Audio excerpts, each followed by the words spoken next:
Rock of the bay, from the brave, the bold, the battered heart of Chevrolet. Democracy is coming to the USA. Leonard Cohen, Democracy. This is Democracy Now!, democracynow.org, breaking with convention, war, peace, and the presidency. From the streets to the suites to the convention floor. I'm Amy Goodman. We're broadcasting live from SPNN, from St. Paul Neighborhood Network, public access TV here in the Twin Cities. Democratic Congressmember Keith Ellison of Minnesota has been back in the Twin Cities this week, closely monitoring the treatment of protesters and journalists at the RNC. He joins me now here. Welcome to Democracy Now! Glad to be here, Amy. And thanks for helping out last night. It's a very serious situation, of course. Hundreds of people remain in jail.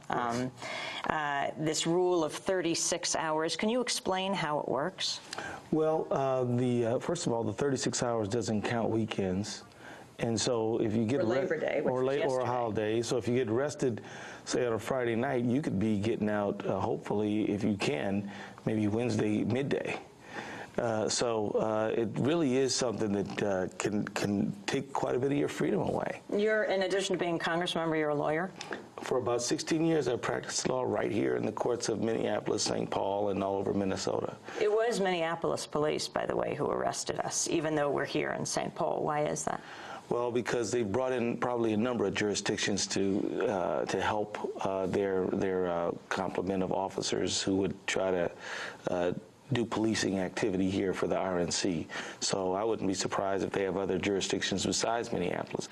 They might have a number of suburban districts and maybe even some from further away than that. And of course, National Guard. Yeah, no doubt about that. Secret Service. Is there a fusion center here in the Twin Cities? You mean a coordinating center? Yeah, I'm quite certain there is. I can't give you details on that because, quite frankly, I thought that it was going to be relatively routine situation. But when you see some of the footage that I saw was anything but routine. It looked quite extraordinary, to tell you the truth. And when you hear about journalists getting arrested, it's very disturbing. I mean, the news gatherers, how can the people know if they don't have news gatherers to gather the news and show them? But when those folks are being intimidated and even roughed up, it actually is a threat to democracy and the First Amendment. Right. We don't know if the Associated Press photographers gotten out, if the pepper spray videographers have gotten out.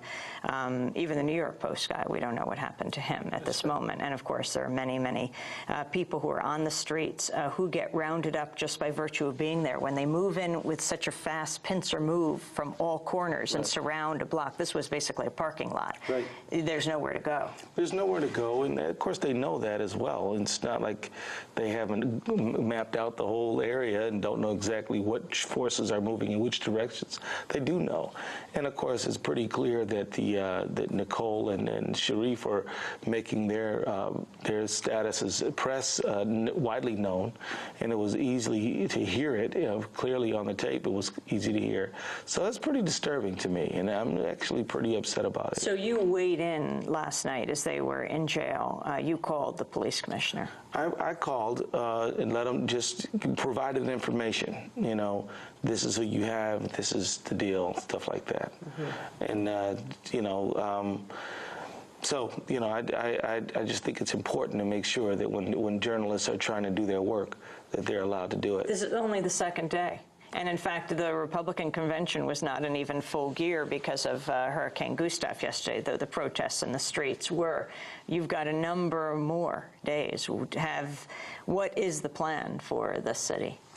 Well, that's what I'm trying to find out right now. I mean, before, quite frankly, I was perfectly content to allow the police to do the work they were doing, and I'm just going to go do the work I do. But now I do have an important, urgent curiosity to find out what the plan is. When are massive uses of force going to be deployed? What circumstances will trigger them?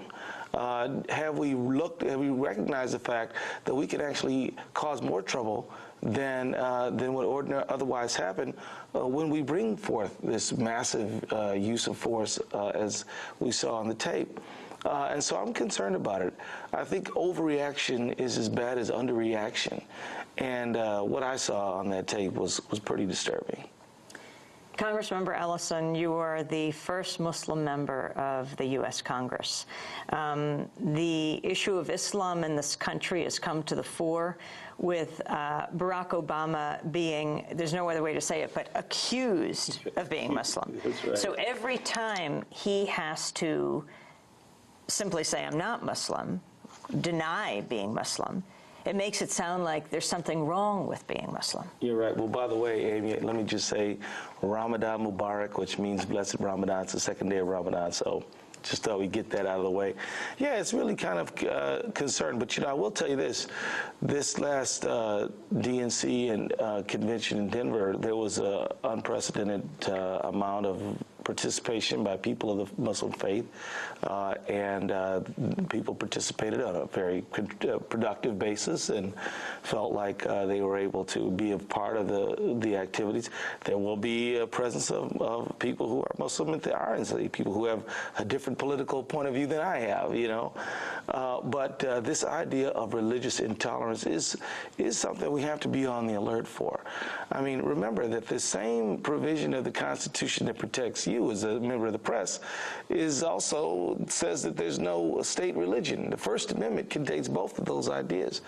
Both of them protect our freedom as Americans, and so we've got to be on the lookout for this idea. You should know that it was Thomas Jefferson who actually introduced a bill into the Virginia legislature that was entitled the Bill of the Rights to be Free, Freedom of Religion.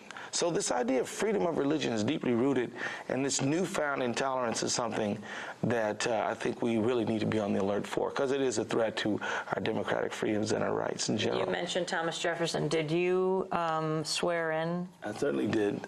It was the ceremonial swearing in. There are two. Quran? Yeah, yes, I did. There are two swearing-ins. One is the real one. That's when the speaker tells everybody to raise their hands to swear to uphold the Constitution. There's no religious book involved in that at all. The next one is more of a photo op than swearing in, and that's where you get to have your family there and everybody.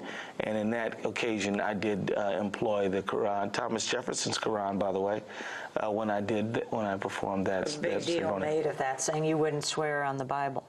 Yeah, well, there's no rule that you have to.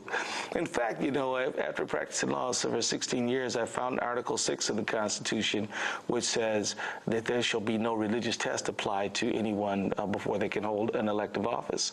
So I was in good grounds constitutionally.